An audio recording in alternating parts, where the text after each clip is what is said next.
আচ্ছা, তো আমরা কি করেছি এটা আগে বলে দিই। 2 নাম্বার থেকে আমরা দেখো m * 1/r এটাকে 0 করলে আমরা কি পাবো, ddt of r square theta dot equal to 0। এটাকে ইন্টিগ্রেশন করলে কি পাবে, r square theta dot equal to 0 এর ইন্টিগ্রেশন 0 প্লাস একটা কনস্ট্যান্ট হতো, আমরা সেই কনস্ট্যান্টটাকে কি বলেছি, h। তাহলে r square theta dot equal to কত, h। আচ্ছা, তাহলে থিটা ডটটা কত হবে, h by r square. Theta dot কত হবে, h বাই r স্কয়ার, তার মানে কত, h u স্কয়ার। যেখানে আমরা u এর সাথে r এর একটা রিলেশন ধরবো, u ইকুয়াল টু কত, 1 by r। u equal to কত বললাম, 1 বাই r। তাহলে থিটা ডট হলো h u স্কয়ার। তাহলে থিটা ডট পেয়ে গেছি। তোমরা 1 নম্বর সমীকরণে আমি মানগুলো বসাবো। তাহলে থিটা ডটের মান পেয়ে গেছি, আর এর জায়গায় কত বসাবে, 1 বাই ইউ। থিটা ডটের জায়গায় কত বসাবে, h u স্কয়ার। তাহলে এখন আমার r ডবল ডটের মানটা বের করতে হবে। তাহলে r ডবল ডট বের করতে গিয়ে তোমরা জানতে যে r ডটটা কত হয়, r ডট মানে dr dt। r ডট মানে কত, dr dt। এখন আমরা r এর জায়গায় কত বসাচ্ছি, 1 বাই ইউ। আমরা r এর জায়গায় কত বসালাম, 1 বাই ইউ, তাই তো। তাহলে 1 বাই ইউ, তাহলে এটাকে দেখো, এটা ইউ আছে কিন্তু ডেরিভেটিভ করছো t এর সাপেক্ষে, এইরকম ব্যাপারটা। যদি y equal to tan theta হয়, আমি বললাম dy dx করো, তুমি কি করতে বলো তো, equal to tan theta derivative করে নিতে ইনটু d থিটা dx করতে, তাই না। আবার থিটার x এর সাপেক্ষে ডেরিভেটিভ হবে তো। তাহলে এখানে আছে ddt of 1 by u, 1 by u, কিন্তু ডেরিভেটিভ কার সাপেক্ষে করছো, t এর সাপেক্ষে। তাহলে এটা minus 1 by u derivative minus 1 by u square into কি হবে একটা du dt। ক্লিয়ার। আচ্ছা, এরপর আমরা du dt টাকে ভাঙবো। du dt কি জানি, du d theta into d theta dt, কারণ d থিটা dt এর মানটা আমি জানি। তাহলে d থিটা dt এর মান কত, h u স্কয়ার, সেটা বসিয়ে দিলাম। তাহলে আলটিমেট r ডটটা কত হলো, minus h du d theta. এরপর আমরা r ডবল ডট বের করতে চাইছি, r double dot equal to কত হবে বলো, মাইনাস h কনস্ট্যান্ট। এটাকে ডেরিভেটিভ করো, কত হবে বলো। আচ্ছা, এটা d2u d theta square into d theta dt।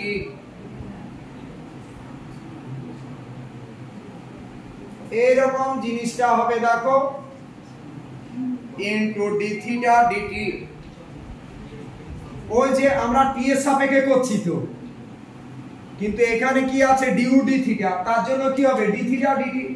তোমরা কি এটা বুঝতে পারছো না, বলবো আরো, ডেরিভেটিভটা বুঝেছো ব্যাপারটা না, আমি একটু বলে দিই। আচ্ছা, আমি যদি বলি এই যে d dx of tan theta, এটাকে কি করা যায়, এটাকে d d theta of tan theta into কি করো, d থিটা dx করো। মনে হচ্ছে না d থিটা ক্যান্সেল হয়ে যাবে, এই ব্যাপারটা ডেরিভেটিভের। আচ্ছা, ইকুয়াল টু নিচে equal to the minus h। আচ্ছা, থিটা ডটের মান বলো কি, h u স্কয়ার। তাহলে আমরা এটা h u স্কয়ার বসিয়ে দিলাম ইনটু d2u বলো d theta square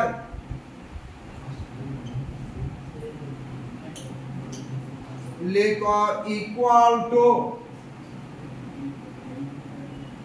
minus h square u square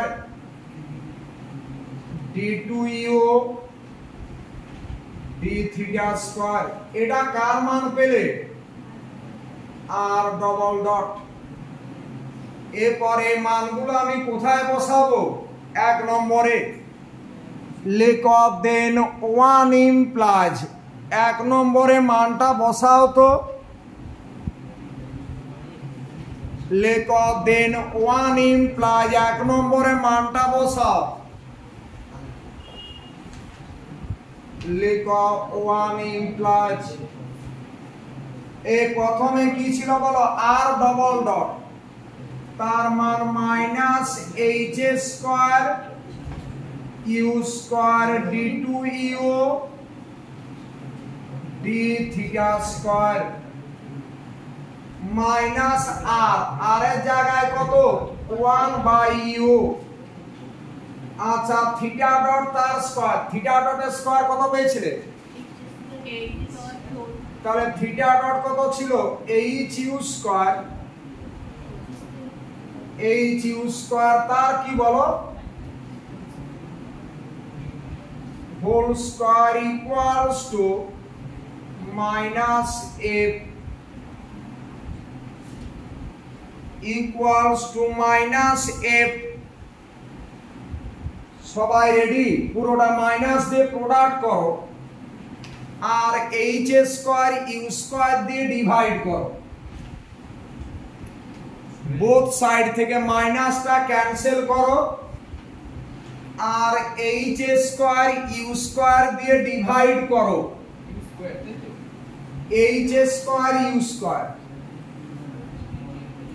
তাহলে এইচ স্কয়ার ইউ স্কয়ার দিয়ে ডিভাইড করছো, পুরোটাকে মাইনাস দিয়ে আগে মাইনাসটা ক্যান্সেল করে দাও বোথ সাইড থেকে, তারপর এইচ স্কয়ার ইউ স্কয়ার দিয়ে ডিভাইড করো। তাহলে পড়ে থাকবে d two U D theta square plus u থাকবে আমার মনে হয় equal to f by h square you square. এটাকে তোমরা বক্স করে দাও। লেখো which is the differential equation of the path. নিচে লিখো which is the differential equation of the path. নিচে লিখো which is the differential equation of the path. বলো বুঝেছো কিনা? হয়নি? প্রতিটি অঙ্ক কিন্তু তার ডিফারেন্সিয়াল ইকুয়েশন এইটা হবে, মানে ইকুয়েশন অফ মোশন আমরা এইভাবে লিখবো। ক্লিয়ার? এরপর আমি তোমাদের একটা টেকনিক শিখিয়েছিলাম, এটাকে সমাধান করতে হলে 2 ডিউ ডি থিটা দিয়ে মাল্টিপ্ল করে ইন্টিগ্রেট করব, সেভাবে অঙ্কগুলো করব। প্রতিটি অঙ্ক এই ইকুয়েশন থেকে আসবে। ক্লিয়ার? আচ্ছা, এটা আচ্ছা নোট লিখো তো। চলো হেডিং করো নোট।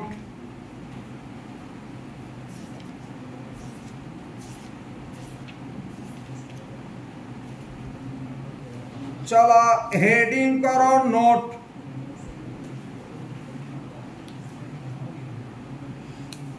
আচ্ছা, প্রথমে নাম্বার 1 দিয়ে লিখো in a central orbit areal velocity equal to. চলো নোট লিখো।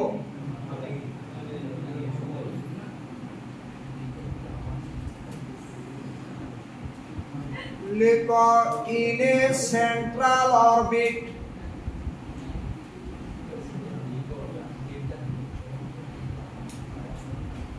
লিখো এরিয়াল ভেলোসিটি কত?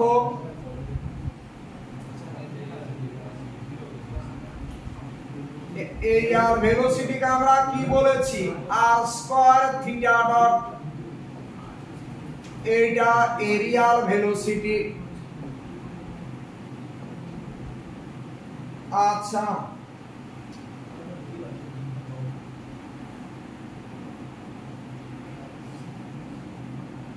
নাম্বার 2 দিয়ে লিখো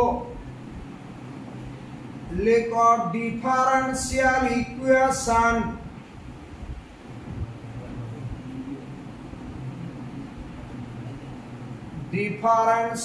equation of the path is কত লিখলে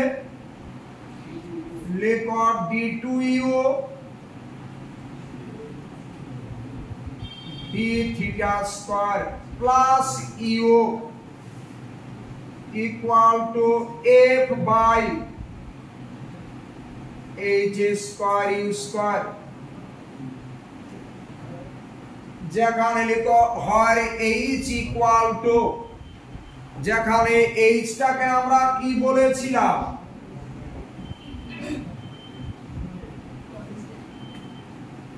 হয় h equal to কত বলেছিলে h equal to r square theta dot আচ্ছা আর r equal to কত বলো তো r equal to 1 by u r এর সাথে u রিলেশন আছে r equal to কত 1 by u সবাই রেডি কথা বলো আচ্ছা এটা পোলার ফর্ম সেন্ট্রাল অরবিটে এরকম পেডাল ফর্মে ইকুয়েশনটা আছে সেই জিনিসটা এবং এখানে আমি চারটে টিপস দেব একটা velocity in circle velocity from infinity আর একটা দেব velocity of fall to the point of projection তারপর আমি ম্যাথে যাব অঙ্কগুলো কোনো ব্যাপার নয় কারণ অঙ্ক দেখবে এখানে আমি প্রায় 6 থেকে 7টা অঙ্ক ক্লাসে করে দেবো তাহলে দেখবে তোমরা 15-20টা অঙ্ক নিজেরাই করতে পারবে সব একই রকম অঙ্ক প্রতিটা প্রবলেমের ছবি একটাই ছবি ওই ছবি এবার ফোর্সের ডাইরেকশনটা ভাবতে হয় যে ও থেকে পি এর দিকে দেব না পি থেকে ও এর দিকে দেব কখন ও থেকে পি এর দিকে দেব যদি ও থেকে পি এর দিকে কখন দেবে ফোর্সের ডাইরেকশন অ্যাওয়ে ফ্রম ও তাই না আর যদি ডাইরেক্টেড টুয়ার্ডস ও বলে তাহলে পি থেকে ও এর দিকে ফোর্সের ডাইরেকশন দেব ক্লিয়ার এই হলো ব্যাপার আর একটা দেবো কি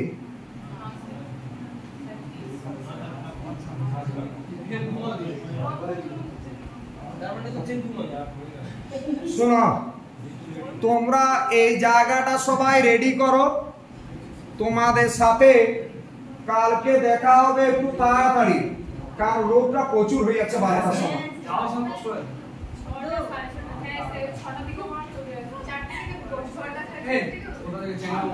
তাহলে কাজ করো 8টা 9টা করি 8টা করো 8টা সে ট্রেনে উঠতে পারবো না তো সকালবেলা কি কি হয়েছে আসলে রোদটা ভীষণ